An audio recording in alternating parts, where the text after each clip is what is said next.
Hey, what is up guys, I'm KBHD here, and this is the Galaxy Note 5, so the latest and greatest from the big smartphone lineup from Samsung. So with this latest in the Note series, most of the biggest changes and most of the new stuff with this phone is just on the outside. It's with the new design language, the new look of the hardware, and just how different it looks and feels than the last Note. We now have an all metal and glass phone on the outside, so chamfered metal rails on the sides of the phone, antenna bands on the top and the bottom, and curved all glass back. That's both much prettier, but also potentially much uglier when you inevitably get a bunch of fingerprints on it. This thing is a fingerprint magnet. It's available in 4 colors: sapphire bluish, gold, a white, and my personal favorite, the titanium gray, since it shows the least fingerprints. And you're probably noticing it's taken a lot of this design language from its little brother, the Galaxy S6. So sealed back, no removable or expandable anything, thin metal edges to hold onto, and now with its larger size, I think the Galaxy Note 5 takes the crown for the slipperiest phone of all time, both in the hand and in the pocket. I swear it's slipped out of my pocket in cars more than any other phone, and it's like a bar of soap sometimes trying to pick it up. It's crazy. This is definitely one of those phones where you're probably going to want to change the texture on the back to make it easier to hold or to hide fingerprints. So a lot of people might think about buying a case for this phone, but it's already such a big phone that you probably don't want it to be even bigger in the hand. So the easiest way to change the texture, but without adding bulk, would be a skin. I'll leave a link to the skins that I like to use from dbrand right below that like button. You can pick both the texture and a new color if you want. But yeah, so this is the look of a Samsung flagship now. Shiny, glossy, and ultimately more premium looking.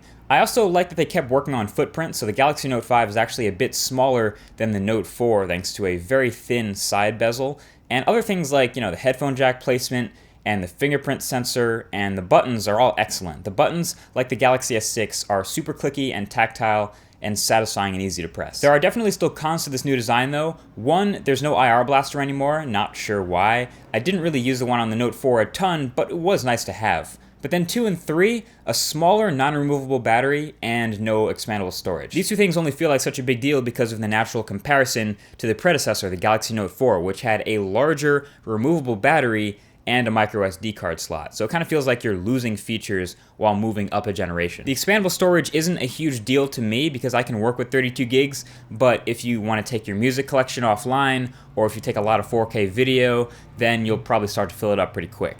And I'll talk about the battery life more in a bit. The speaker at the bottom, when you're not blocking it, is loud and fairly impressive, but I hold my phone like this, and I sometimes block the speaker, and when I accidentally do, it's actually amazing how much it suffers. Obviously, you'll know immediately when you're blocking it, but it's almost comical how pretty much you can mute the speaker by putting a fingertip over the speaker grill since it's so small.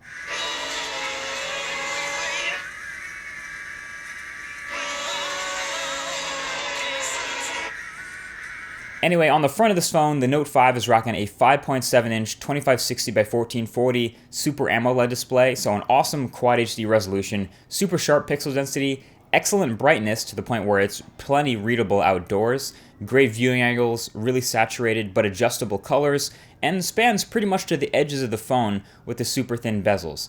It is the best display on any smartphone right now. So if you like screens, then...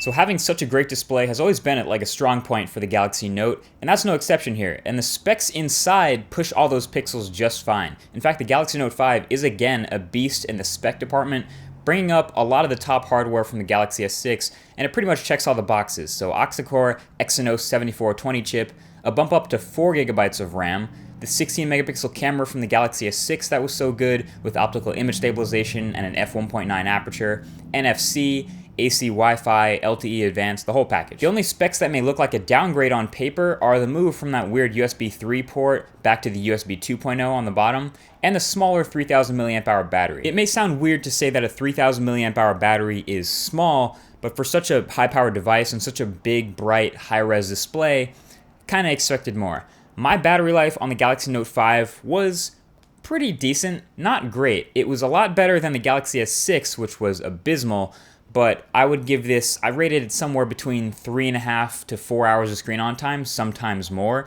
which to my use for a phone like this is a B. Now Sammy is trying to make up for that non-removable battery with wireless charging, which is much faster than before, and fast charging, which is super awesome on this phone. So if I'm about to head out and I find myself with low battery, I can legit plug in for like 10 minutes and have significantly more power before I head out. Now, obviously, this isn't a 100% solution for a sealed-in battery, but it's a pretty damn good one, and I'm usually around a power source where I can plug in, whether I'm at home or in my car or something. So I am a fan of fast charging. Now, pretty much the rest of this phone is a scaled-up version of the Galaxy S6 experience. It's the latest version of TouchWiz on top of Android 5.1, and it's still a pretty good performer in the same way as the S6. You can grab a theme from the theme store to make it look more or less like stock Android if you want to, and you still have all the Samsung apps pre-installed, stuff like S Health to measure your heart rate and fitness if you want, all the other S apps, S Voice, S Note, and then it has the software features that are unique to the Note. So the multi-window on the larger display is still great. It works with a bunch of apps, still not 100% compatibility, but it is helpful if you want to multitask and get two things done at the same time. And then, of course, you can't forget the stylus, or S Pen. Now, you might be thinking, hey, wait, that's weird. How do I get it out of the phone if it's embedded like this? Well, Samsung built in a clicking mechanism in the pen for getting it out. A side effect, though, of that clicking mechanism being so good, doesn't actually do anything, it's just kind of addicting. Now, every year I give the new Galaxy Note a shot, and with that we get an improved S Pen every time. So I try to give that a shot, but I always just end up using it the same way, which is just like my finger, just like a more precise version of it since the tip is smaller.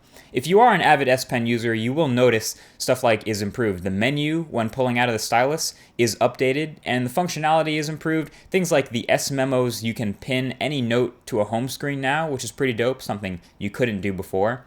And there's also a new feature in ScreenWrite called scroll capture. So if you want to take a screenshot of something that's more than one page, say a multi-page document or a tall web page or something like that, instead of taking multiple screenshots and then having to share them all, you can use scroll capture to merge them all into one huge tall screenshot, which is actually pretty convenient. And my favorite new S Pen feature is the most convenient. When the screen is off, you can pull out the S Pen and immediately start writing on the screen, sort of like taking a pen and a notepad out of your pocket and using it to take a quick note. And then when you put the pen back in, it automatically saves whatever you just wrote, which is very handy for remembering quick things for later. Also, side note, you may have heard about the little problem where if you slide the S Pen in backwards, it breaks, so don't put it in that way. That's what she said.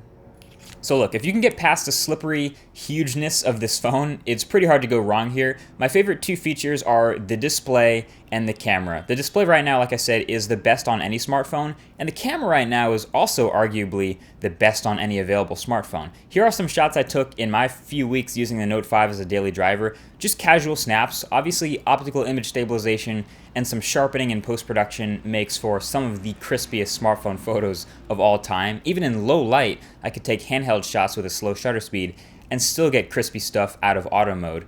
It does have a pro mode if you're feeling like digging into it, but for the most part, people use their smartphone cameras in auto, and the Note 5 is great at that. The one other smartphone I think that might come close to the Note 5 in terms of image quality is the LG G4 in manual mode, but the Note 5 does in 2 seconds in auto what could take anyone else 10 seconds fiddling in manual mode. So you gotta hand it to Samsung for that. So yeah, there you have it. That's the Note 5. The sealed back and the smaller battery kind of make it feel less like a power user's dream phone that we had in previous Notes, and more like a bigger version of their already kind of big premium flagship, the Galaxy S6. That's why I'm calling it the Galaxy S6 Plus. Not that there's anything wrong with that, it's still a pleasure to use, and an absolute killer on the spec sheet.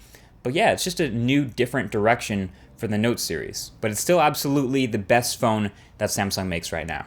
Thanks for watching, and I'll talk to you guys in the next one. Peace.